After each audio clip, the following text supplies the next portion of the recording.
अस्सलाम वालेकुम जी। आज का टॉपिक हमारे पास वाइन ब्रिज ऑसिलेटर है। हम आरसी ऑसिलेटर्स पढ़ रहे हैं। फेज शिफ्ट ऑसिलेटर की एक तरह से एप्लीकेशन है हमारे पास। तो देखते हैं कि इसकी वर्किंग क्या है, इसके एडवांटेज डिसएडवांटेजेस क्या है, तो ये कैसे मुनफरिद है बाकी ऑसिलेटर से। तो मेन टॉपिक हो गया वाइन ब्रिज ऑसिलेटर। ये एक ऐसा ऑसिलेटर शुमार किया जाता है जिसकी जो फ्रीक्वेंसी रेंज होती है बहुत कम से लेकर 1 मेगाहर्ट्ज तक आप इसे कह सकते हैं कि ये ऑसिलेशन स्टैंडर्ड ऑसिलेटर के तौर पे इस्तेमाल किया जा सकता है। आम तौर पे इसका जो इस्तेमाल है वो ऑडियो जनरेटर्स के अंदर होता है। ठीक है, जहां पे आप जिसे प्रेफर करते हैं लो फ्रीक्वेंसी एप्लीकेशन के तौर पे, जहां पे आउटपुट फ्री होती है फ्लक्चुएशन से और टेम्परेचर के बदलाव से। अच्छा जी, तो इसका एक बहुत अहम जुज्व इस ऑसिलेटर का होता है लीड लैग नेटवर्क। यहाँ पे मैंने उसको वहां से सर्किट में से काट के दिखाया है कि वो हिस्सा ये होगा।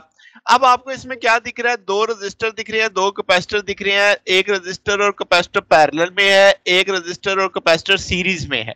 तो इसका मतलब अब आप इसको सीरीज और पैरेलल के कंसेप्ट से अगर सोचो तो इसका ये दोनों ये जो कॉम्बिनेशन है ये क्या कहलाएगा, लीड लैग नेटवर्क।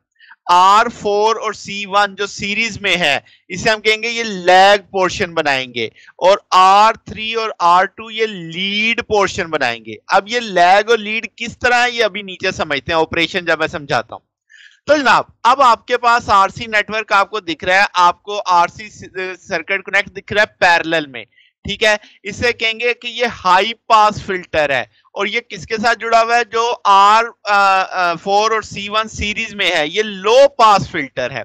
अब इसे लो पास क्यों कह रहे हैं, इसे हाई पास क्यों कह रहे हैं, तो वो जरा समझें कि जब लो फ्रीक्वेंसी होगी तो ये जो C1 होगा तो इसकी तो रिएक्टेंस बढ़ जाएगी, तो ये तो उसको गुजरने ही नहीं देगा, तो ये तो ओपन सर्किट हो जाएगा। तो इसका मतलब आपने इनपुट को ब्लॉक कर दिया, तो वर्चुअली आपके पास कोई भी आउटपुट नहीं आएगी। इसलिए इसे हमने नाम दिया था लो पास फिल्टर। ठीक है, अब आपके पास आगे दूसरे की बात करते हैं कि जब हाई फ्रीक्वेंसी होगी तो अब जनाब हाई C2 क्या होगा कि C2 की रिएक्टेंस कम हो जाएगी। जब कम होगी ये तो शॉर्ट हो जाएगा, यानी एक मुतबादल रास्ता दे देगा वोल्टेज को नीचे जाने का, यहाँ पे तो अपीयर ही नहीं होगा लोड के ऊपर कुछ। तो जनाब इसका मतलब ये शॉर्ट सर्किट होने से फिर लोड पे कोई आपका सिग्नल अपीयर नहीं होगा। तो इसका मतलब जब लो फ्रीक्वेंसी थी तो ये फिल्टर के तौर पे काम कर रहा था, जब हाई फ्रीक्वेंसी थी तो ये फिल्टर के तौर पे काम कर रहा था। हाई पास फिल्टर हो गया, लो पास फिल्टर हो गया, ये बात समझ आ गई। अब हमने क्या देखना है, मुद्दे की बात यह है कि इन ऐसी एक हाई और लो फ्रीक्वेंसी के बीच में एक ऐसी मखसूस फ्रीक्वेंसी होगी जो यानी इस ओपन सर्किट और शॉर्ट सर्किट के बीच में कि उसके दरमियान में वो एक ऐसी वैल्यू आएगी जहां पे आउटपुट अपनी मैक्सिमम वैल्यू को टच कर जाएगी।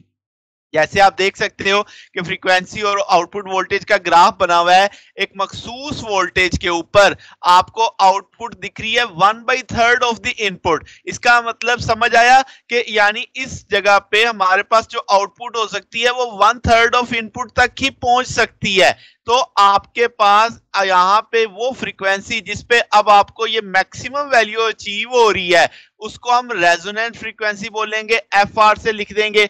उसका फार्मूला होगा 1/2πRC के तौर पे हम लेंगे। अब यहाँ पे जो रेजोनेंट फ्रीक्वेंसी है, जो ये आप कर्व देख रहे हो, यहाँ पे X, C और R बराबर होगा। तो अगर बराबर होगा तो फेज डिफरेंस आपका 0 हो जाएगा।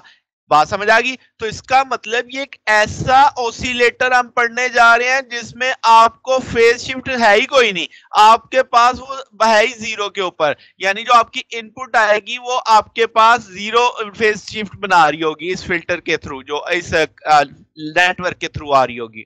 फिर आपने देखा कि आउटपुट जो मैक्सिमम है और वो 1/3 है इनपुट के, अटेन्युएशन जिसे हम बोलेंगे कि आपके पास V आउट ओवर VN जो इस नेटवर्क की वो 1/3 बनेगी।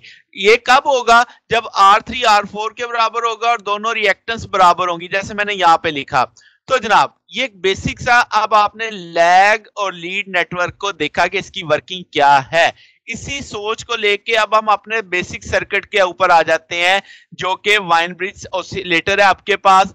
अब आप इसमें एक ओपी देख रहे हैं, ऑपरेशनल एम्पलीफायर। आप इन्वर्टिंग के ऊपर एक पोटेंशियल डिवाइडर लगा हुआ देख रहे हैं। ठीक है, तो ये आपके पास नेगेटिव फीडबैक देगा। इसी तरीके से पॉजिटिव पे आप वो लीड और लैग नेटवर्क देख रहे हैं जो कि पॉजिटिव फीडबैक देगा आपके पास।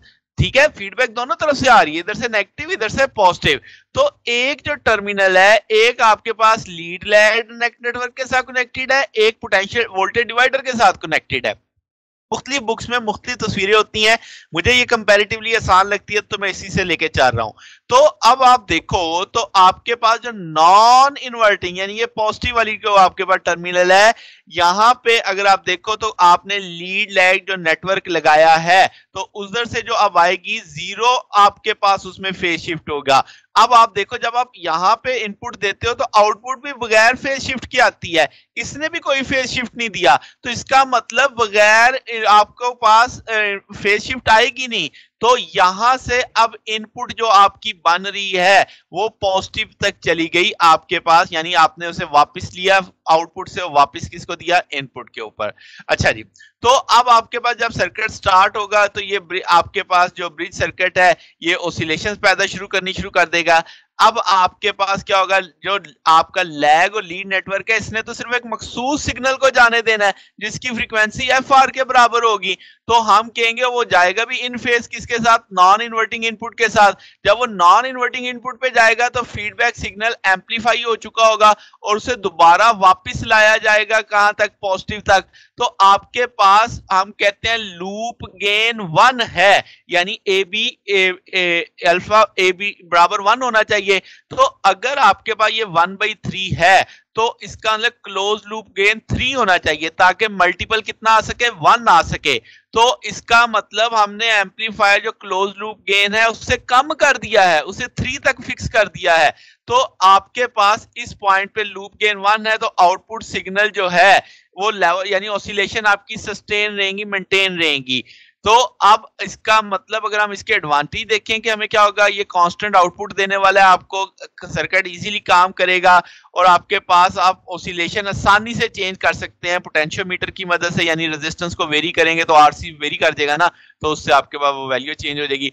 तो आप इससे बहुत मैक्सिमम हाई वाली फ्रीक्वेंसी जनरेट नहीं कर सकते, ये इसका एक छोटा सा डिसएडवांटेज है। तो ये हमारा आज का टॉपिक था। अगर आपको इसमें कोई बात पूछनी हो, डाउट हो तो नीचे कमेंट्स में पूछ सकते हैं। वीडियो अच्छी लगी हो तो वीडियो को लाइक कीजिएगा, दोस्तों के साथ शेयर कीजिएगा, चैनल को भी सब्सक्राइब कर दीजिएगा। अब तक के लिए इतने ही, बाकी इंशाल्लाह फिर नेक्स्ट देखेंगे। ओके, अल्लाह हाफिज।